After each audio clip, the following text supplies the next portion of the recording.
And we are back here on Couch Coach Live. It has been a while, obviously with the holidays, hustle and bustle of the holidays. But we are back. We're here Tuesday night under lights here on Couch Coach Live for the final Tuesday of the year of 2025.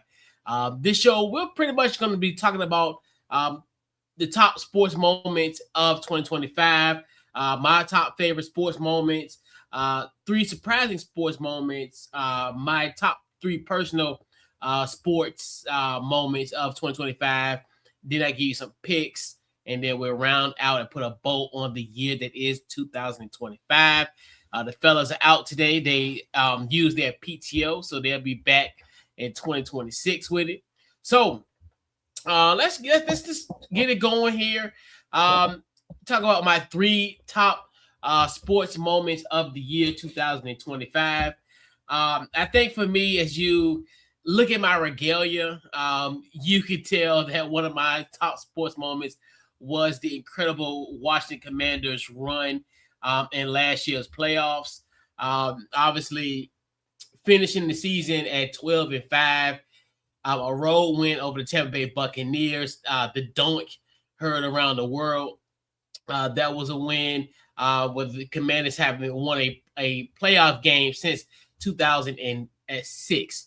So there were college freshmen last year that have never witnessed a Washington Commanders playoff win. Then you go on the road yet again in the second week in the divisional round, and you beat the Detroit Lions, number one seed in the NFC, 45-31. I will admit, and they say men don't cry, but that was a moment where it was really emotional because it's something that you, as being a fan of a sport, it's kind of it's the weirdest symbolic relationship that you can have, because it's a relationship that you will love, but you may never get nothing back from it. It's such an uneven exchange. If you think about yourself, if you have a relationship like with your friends and your family, it's typically a equal of exchange. Hey, if I, do something for this friend, they'll pay it back. Or like if I have a situation, if I need to talk to somebody, that friend will be there for you, and then vice versa. Versus here, it's a one-sided relationship, but it's so weird. But it's kind of one of the things where it's just that's what it is. But that run was just a phenomenal. Just coupled with what happened in the regular season in the 2024 season, and for them to kind of and then go to the NFC Championship game for the first time since 1991, which at the time I was 7 years old when they won the Super Bowl, where they went to the NFC Championship game, and they ended up winning it back in 1991 season, but it happened in January 1992, which I was again 7 years old. And fast forward, at the time was 40 when this happened, and it's just one of the things where I never thought I'll see this in my lifetime. I mean, you think about just of all the situations that happened with the Washington Commanders over the course of the years, the Daniel Snyder years. I mean, you talk about the many coaches that came through in this 21st century, to think we would have a team that someone had a foundation and can make a run like that. I mean, it's from the late Marty Schottenhammers to Joe Gibbs, Jim Zorn, Steve Spurrier, Jay Gruden. Should I name more? But I digress. That was by far the top sports moment for me. And then obviously with the NFC Championship game, didn't go to plan. But just a simple fact of, hey, this team was 60 minutes away from going to Super Bowl 59. It's just something that is going to be really special.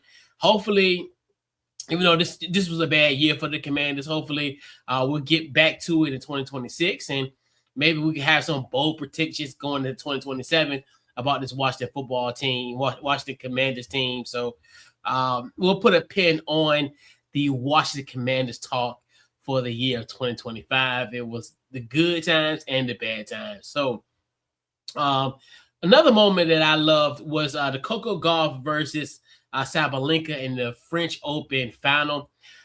This one was it was a good match. It was in the beginning, obviously, Coco Gauff struggled.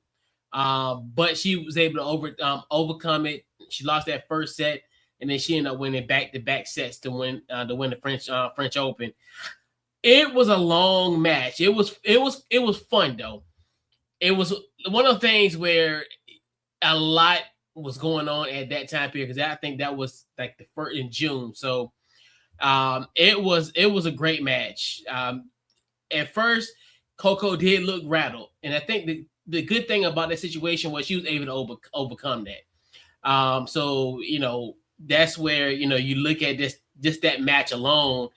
It was just a back and forth, and then Coco got herself together and she prevailed. And that was one of those where I was doing so much, I was nervous. I was in my apartment cleaning up, mopping floors, cleaning everything, cleaning the bathrooms, cleaning the kitchen and everything.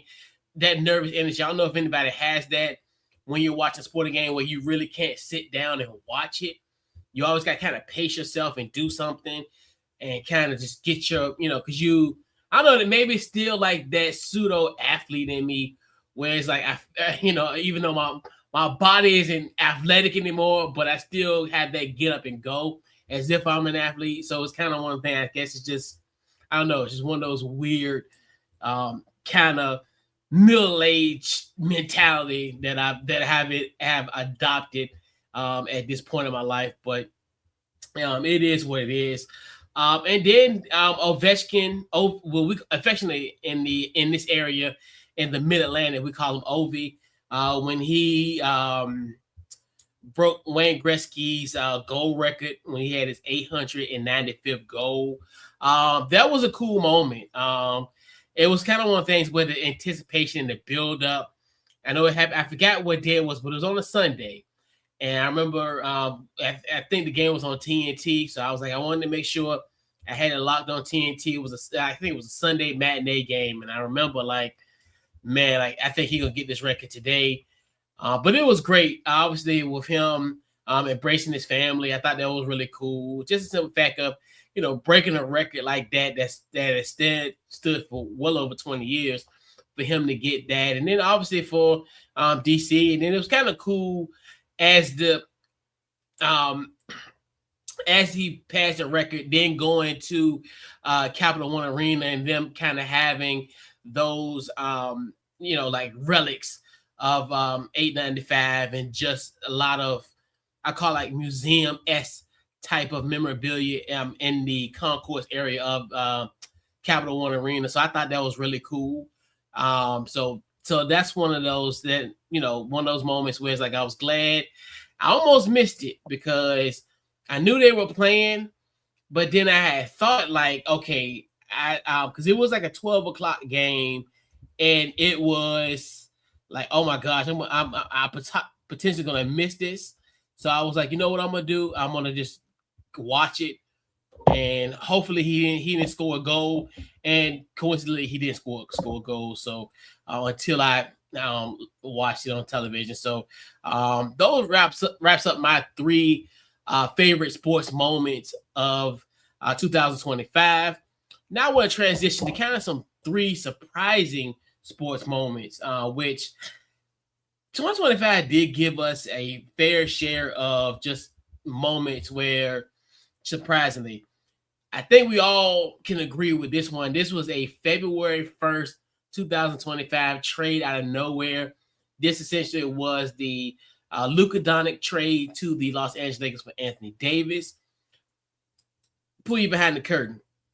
So, when you're covering sports, you have like a double dip in the sense where you have a game on Saturday and have a game on Sunday. So that night, I was covering University of Richmond versus VCU at the Siegel Center. I think that game was probably midday, like 4 or 5 o'clock. Did everything I needed to do, like as far as the clip up all my audio, do my articles, my recap, and all that. So it was late. The Lakers and Knicks was playing on ABC. Thought nothing of it. I'm sitting on the couch like I typically do on most nights, and the games usually watch me. I'm one of those guys that I will knowingly sit on the sofa, knowingly that I know I'm gonna fall asleep about 15, 20 minutes. So the game is over. It's about a little after 11 p.m. Eastern Standard Time. I retreat to go to my bedroom and just go to sleep. I wake up in the middle of the night about 3 o'clock because sometimes nature calls, and I had maybe a little bit too much not alcoholic drinks, but maybe an extra water past 11 o'clock. So you already know what's gonna happen. So it's 3 o'clock in the morning. I look at this tweet from not Woj, but Shams about this trade, and I kid you not, I thought it was fake. I think something must have been going on with my eyes. It's to a point where even watching it on television as the sun rises on, on Sunday, sun rises, fresh sports center comes on at 7 a.m. They break the news. Then, and like I talked about the double dip, so then I ended up going to the VCU women's game the following that same day on that Sunday.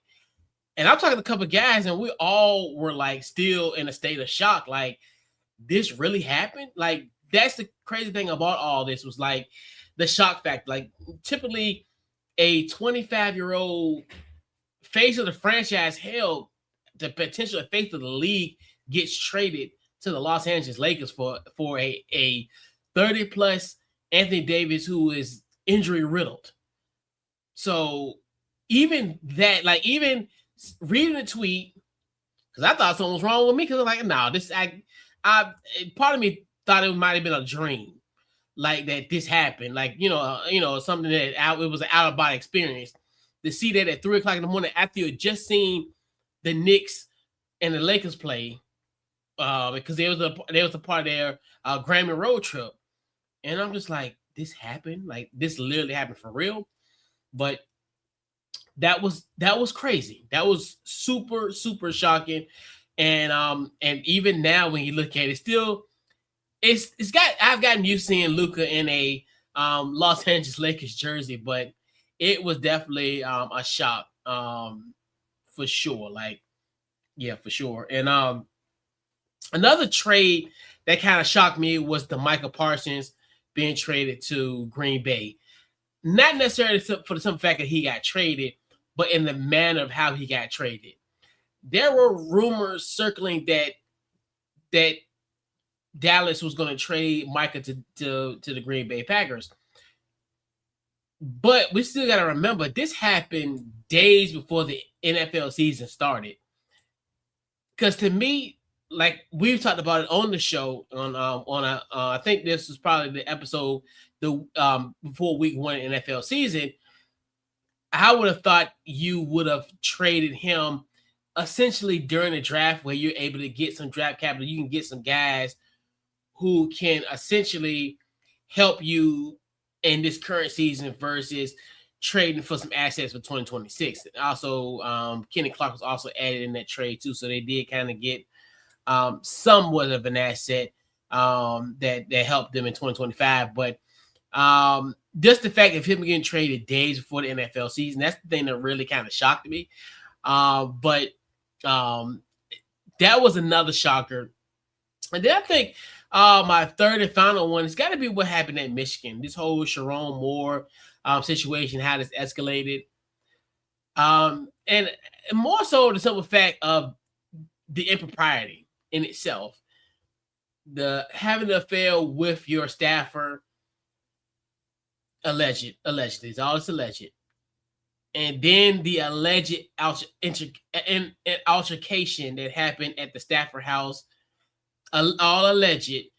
And just the fact that he had I think that team was 9 and finished 9-3, and actually they'll be playing tomorrow in the Cheeses Bowl against Texas. So and now it's just enough, like, for me, for him to have this, I call it a fall from grace, where you have a situation where you had it all. I mean, you were 39 years old. You're the coach at Michigan. You had a chance to have another 10-win season under your belt.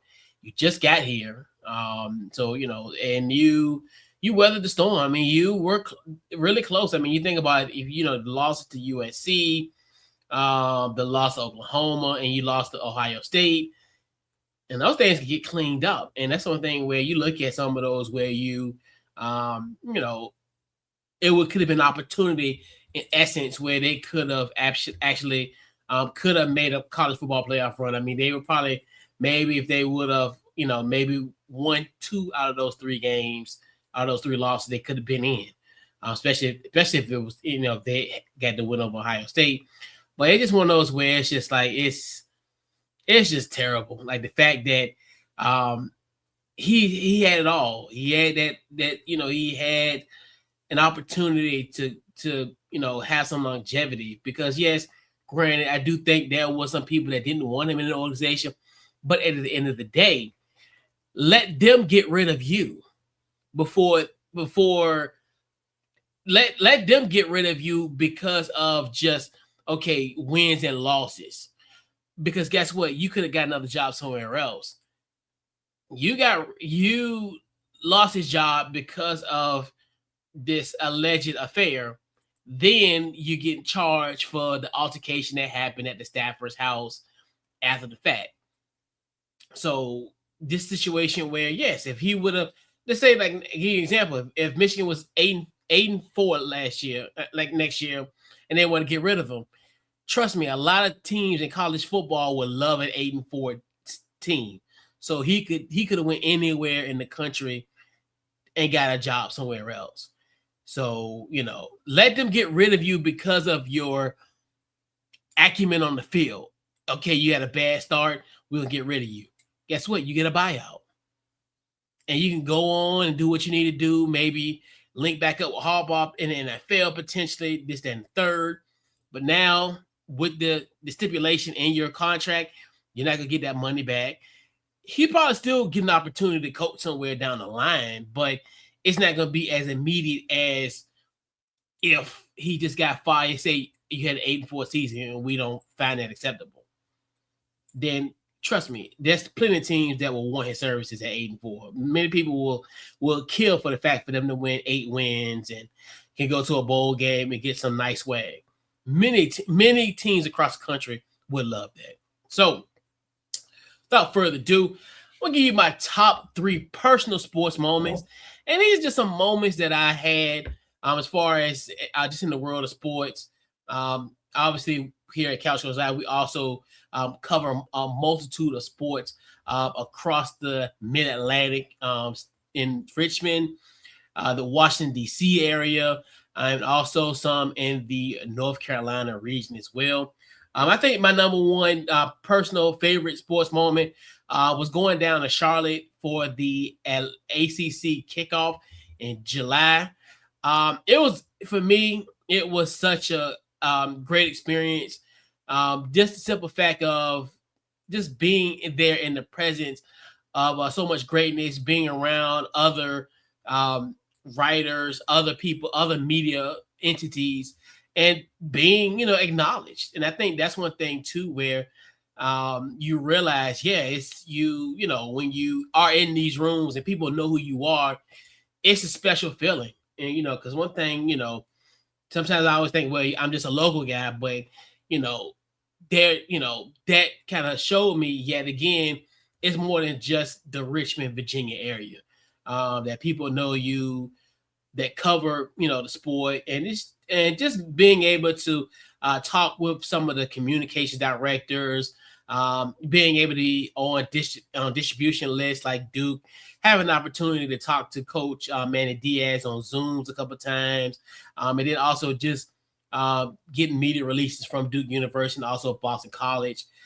So they definitely that was great. The opportunities, being able to meet people as well. I've forged a lot of great relationships with some people during the ACC kickoff, and it's just one of those things where it's just like it just lets me know and let you know to keep going. You know, this isn't a fluke that you were approved to cover this event. This just shows you that people see the plan, they see the vision, they see what's going on what I'm doing, and they entrust me with covering their sport and their event. So I definitely thought, that was awesome, especially for me living in the Richmond, Virginia area. And I've been loving sports since 1996. So the fact of just being in the presence of the Atlantic Coast Conference, like to me, I know a lot of people look at the SEC because obviously like in the South, if you're in the deep, deep South, it's SEC country. But here, like the Mid Atlantic, obviously we would kind of sandwich between UVA, Virginia Tech, and then we sandwich between the triangle of, Duke, North Carolina, NC State, the blue bloods of the Atlantic Coast Conference, and just being in that presence.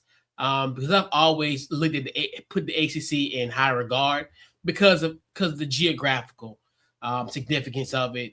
So I always looked up to those type of teams, and being able to be a part of something of that nature, it was great. And also the food was as good as well too. But for the most part, it was such a fantastic opportunity.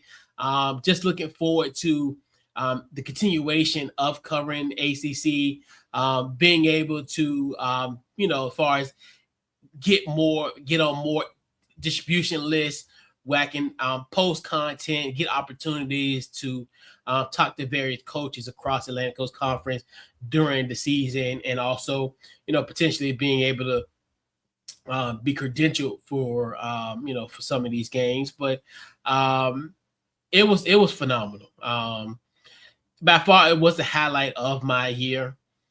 Just a simple fact of just being there. It's something, and that's one thing too, I think, in this, and I think if anybody is watching this, and anybody who is aspiring to cover media and stuff, don't ever think that you can't do it. I am living proof, and many people will attest to this too, where just apply for it, do it. Apply for it. If they tell you no, it's all good. Go back harder the next year, because at the end of the day, for me to even think, if I tell you, I'll give you this. This time last year, if I would have been like, you know what, if it was December 30th, 2024, yeah, you'll be able to cover the Atlantic 10 media day for their media kickoff. I'd be like, I don't know. Don't ever have that doubt in your mind. Just apply for it and just do it. This was a moment, and the crazy thing about it, I applied for it. The next day, I got approved, and it was amazing. So that's for sure. All right. So then, my second favorite personal sports moment that I loved was going to the Atlantic, the A10 men's tournament. And I had a whirlwind, like 10-day experience in March, which we'll talk about the first half of it, but we'll talk about the second half of it here, where we went to the A10 men's basketball tournament. It was awesome. That was another moment, another thing where once again, the Atlantic 10 has always been so great to me, both on the men's and women's side, as far as just because one thing when you are an independent independent media entity, sometimes you think that you're not seen, but they have done a phenomenal job with just, as far as recognizing me as a media entity that covers VCU. It was awesome. It's funny because I've applied to it, and I'm like, you know what, we'll see what it does. Got the approval, and I've covered like the media days several times. I went to Brooklyn in 2023.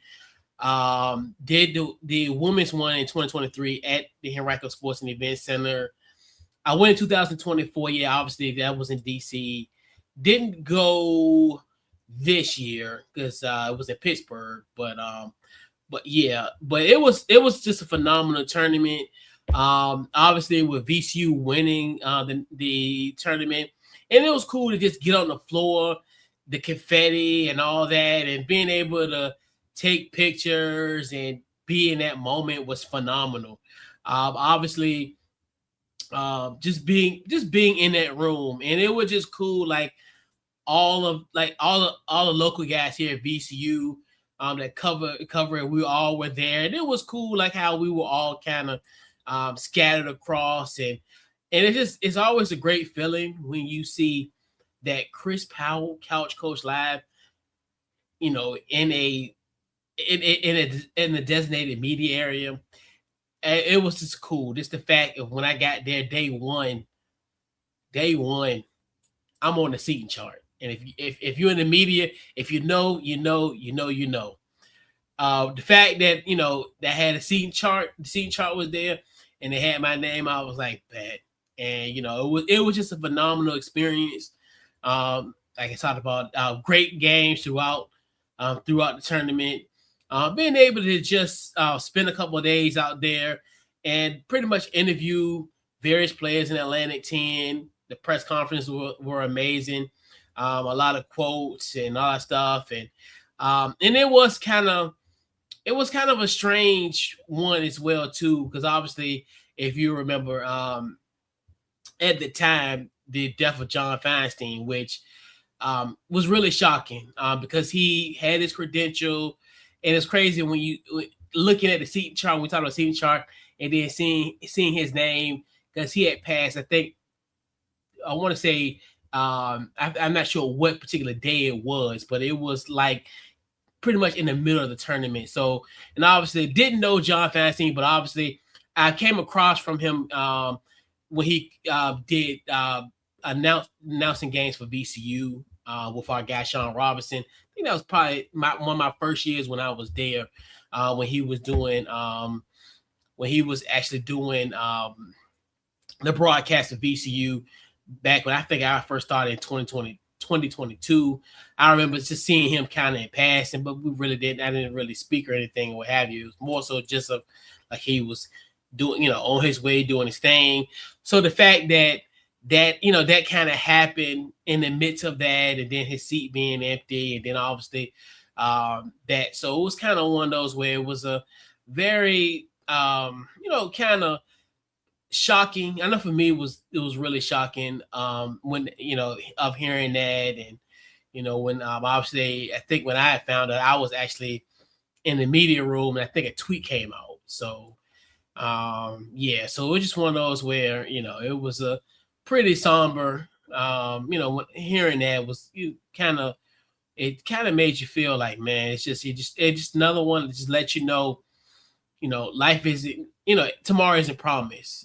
Just like we all were set to come here to the Capital One Arena, all of us in media, all of us fans, or whoever, anybody, had plans to do this, and some, didn't have that opportunity. And it's one thing, just let just a constant reminder that, tomorrow's not promised. Seize the opportunities that you have, and just live a good, clean life. And I think that's one thing too, where it kind of put a lot in perspective. Hearing the news of his death. So yeah. And my final personal sports moment, as I talked about it, I covered the 8-10 men's tournament, but before that, I covered the 8-10 women's tournament at the Henrico Sports and Event Center.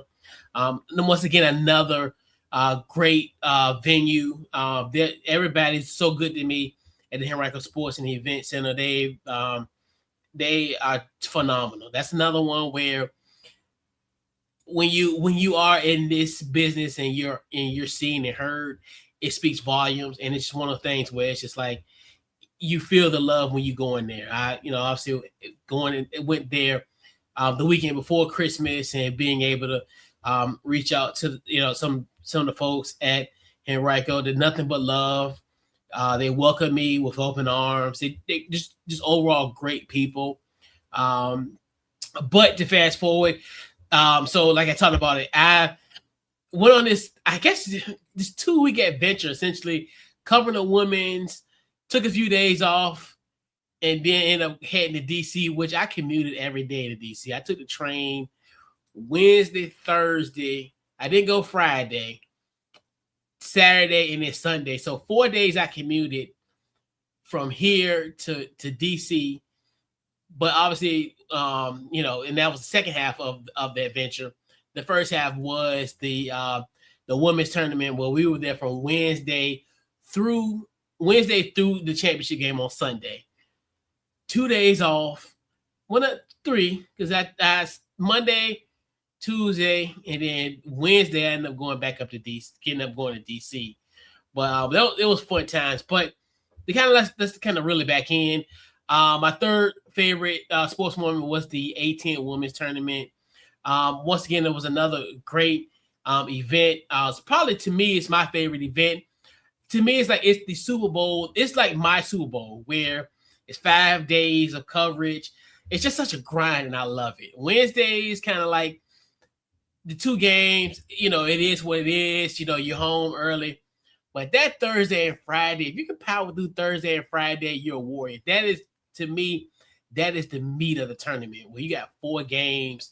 You got 8 games in that 2 days period. You got the morning session, and then you got the evening session. So you got 4 games on Thursday and 4 games on Friday.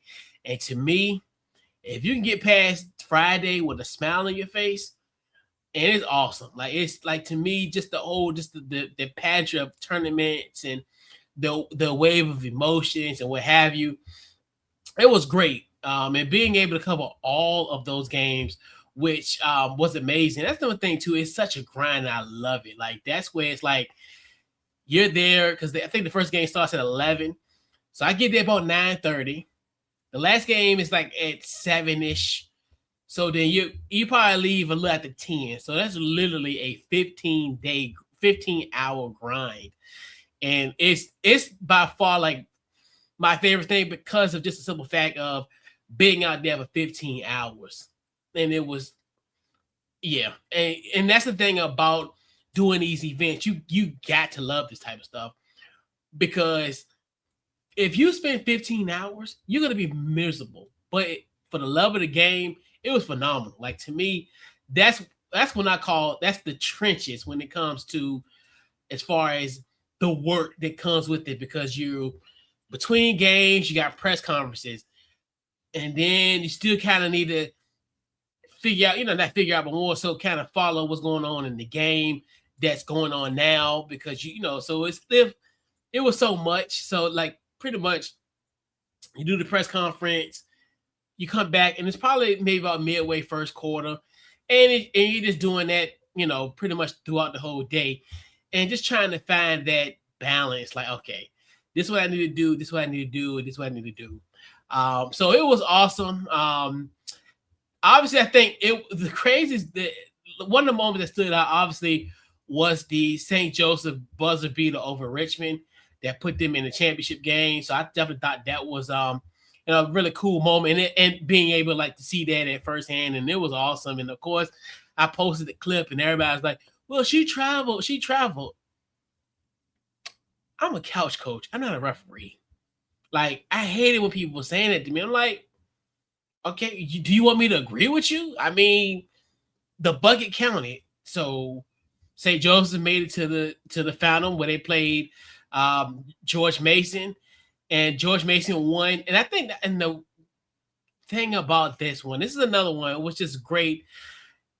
The win for George Mason, and I tell you, this is the moment where I knew at 40 years old, I would run through a wall for Vanessa Blair Lewis, the coach of George Mason.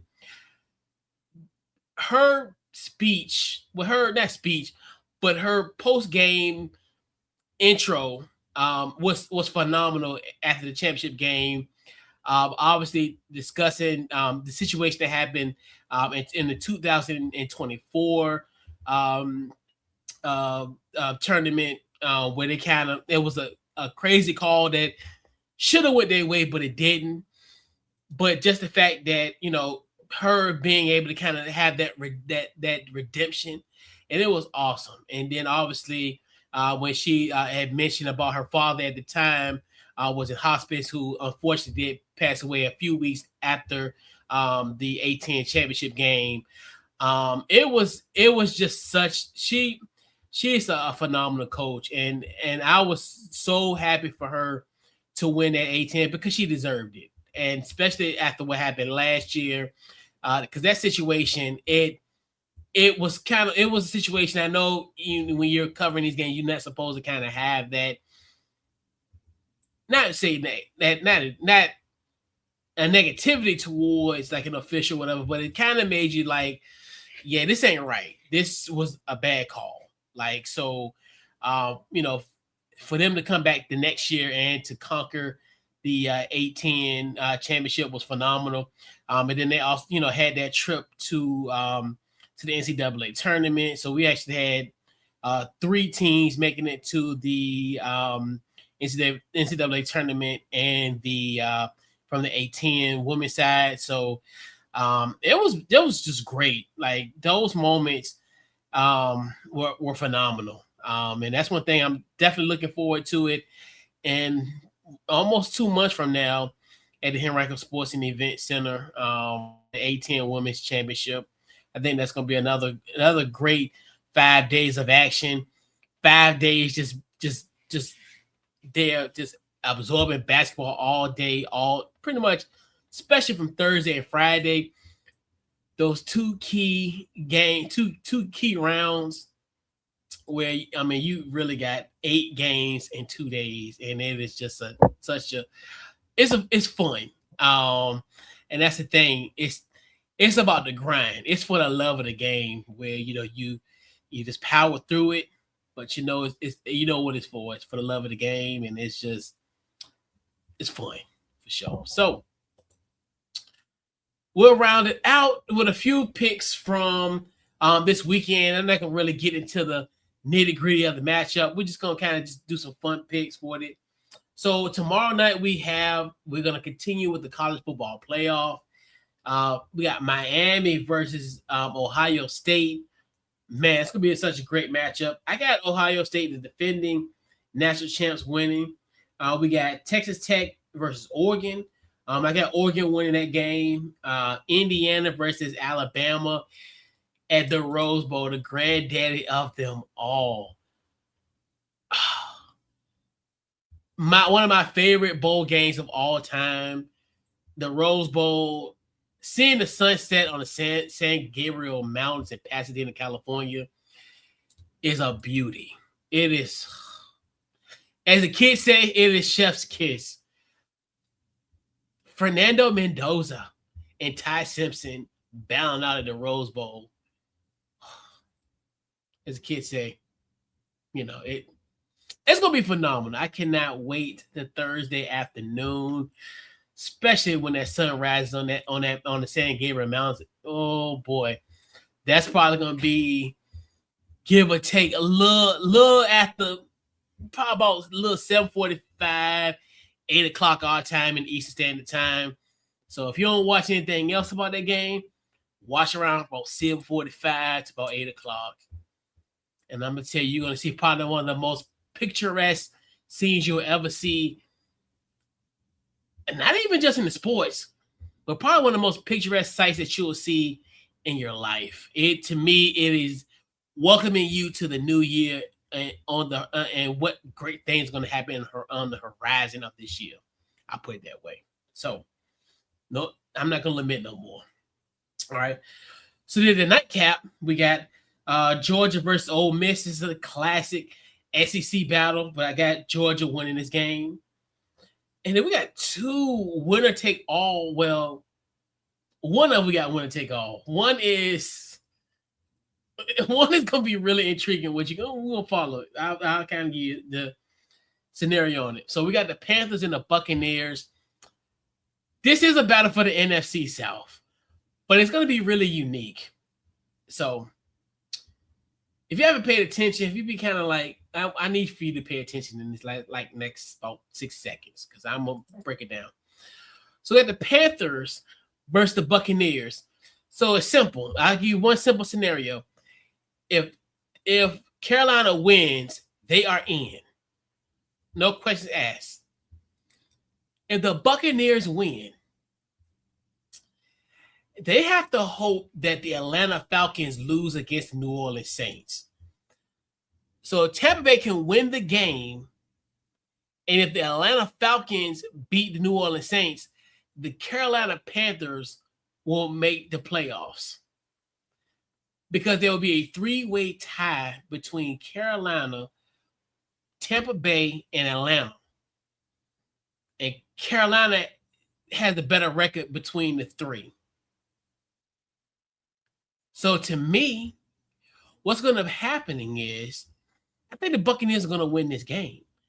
And they're going to have a scoreboard watch. So they're not going to know if they're in or out until potentially 4 o'clock the very next day. The NFL. The NFL is always the greatest reality television of all time. It's by far. Because now, if this happens, you're going to create a drama going into the Sunday games. Because it can all be simple. Carolina win, we got to worry about it. Tampa Bay wins, they'll need help. And you cannot draw this up. Hollywood couldn't even create the storyline. Crazy as it is, but this is gonna happen. I think Tampa Bay gonna win.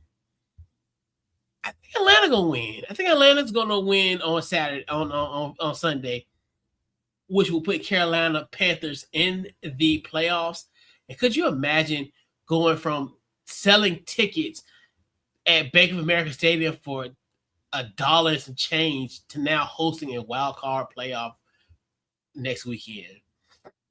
Phenomenal. And then we got a winner takes all officially. So pretty much whoever wins this game, they're in. There's no Cleveland, Cincinnati, any of that. This is just a straight up, you win, you in. You lose, you're not in the playoffs. You lose, the coach probably can get fired. It's going to be, somebody's job going to be on at stake. That's how crazy week this final game of the regular season is going to be. So I definitely think the Ravens are going to win this game, and the Pittsburgh Steelers essentially being eliminated from the playoffs and won't have an opportunity.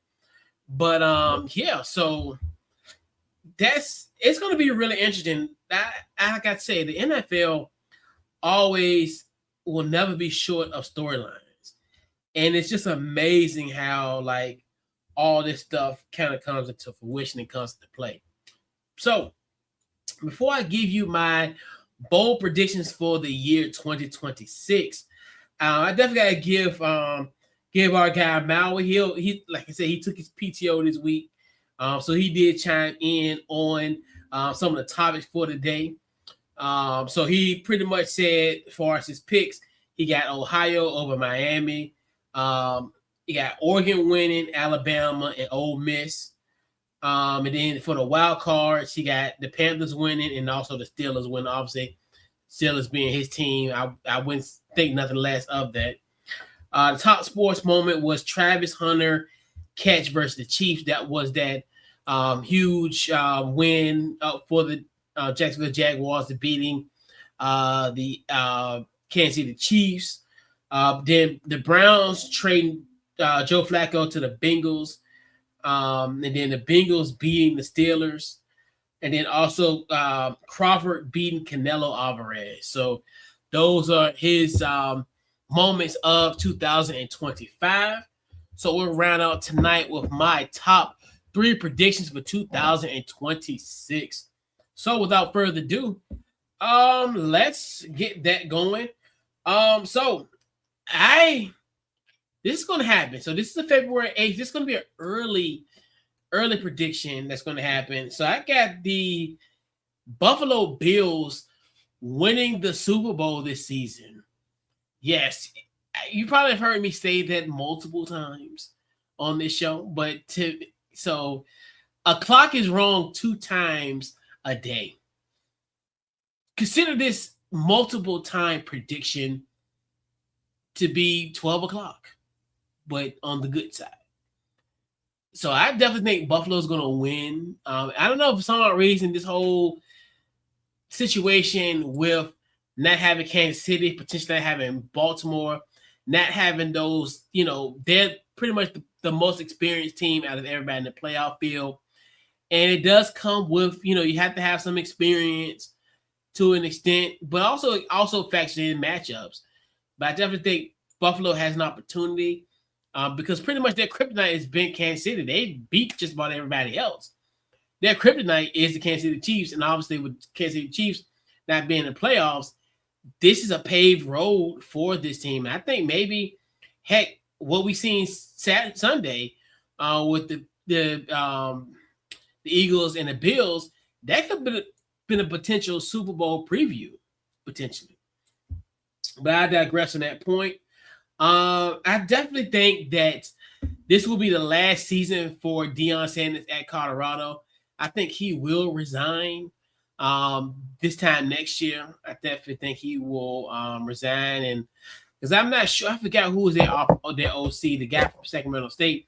I think he's going to eventually take over for the Buffaloes, and obviously now with their new offensive court, their new AD.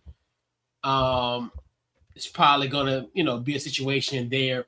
So yeah, Brendan Marion, I think he'll step in and be their head coach for the 2027 season. I definitely think Deion's last year will be. And I think you'll see an improvement in that offense. As people deem it as a go-go offense, what he did at Sacramento State, because he's pretty much the coach in waiting. So to me, I think people say it's going to be a 2 or 3 year thing, but I don't think it's going to happen as early as next year.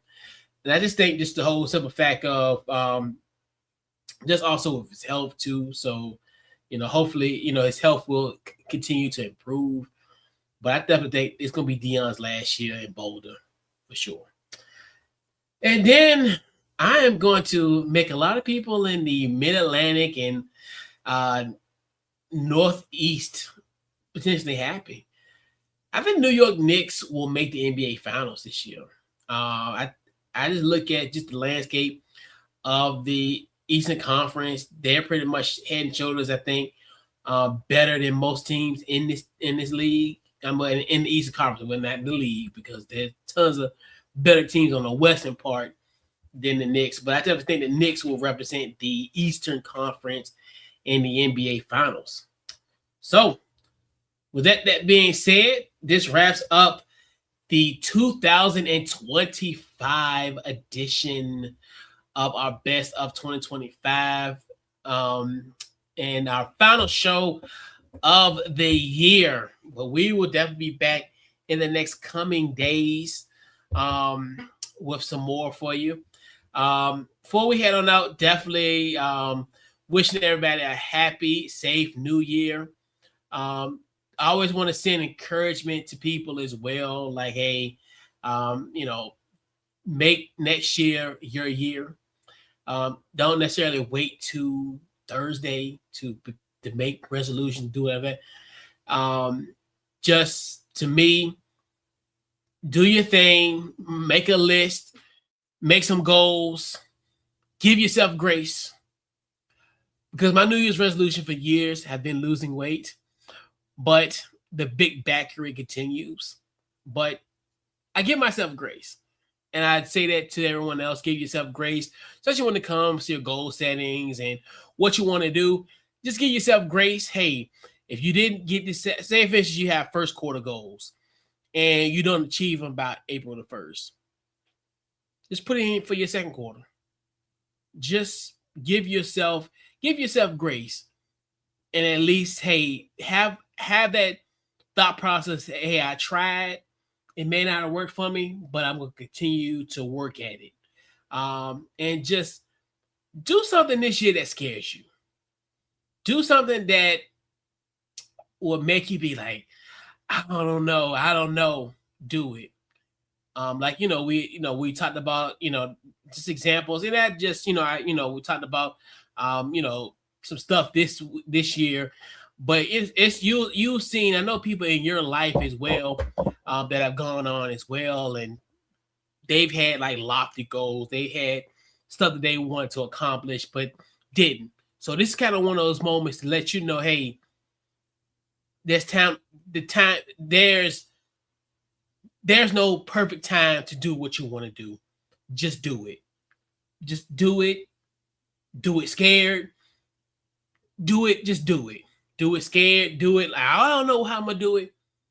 Don't you even worry about. Don't even creep that in your mind. Just do it.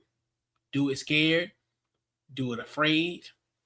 Do it without knowing what the hell you're doing. Because many of us, even myself, half the time I don't know what the hell I'm doing, but I'm doing it. So, without further ado, Happy New Year, and we will see you in the year of 2026. And we are out.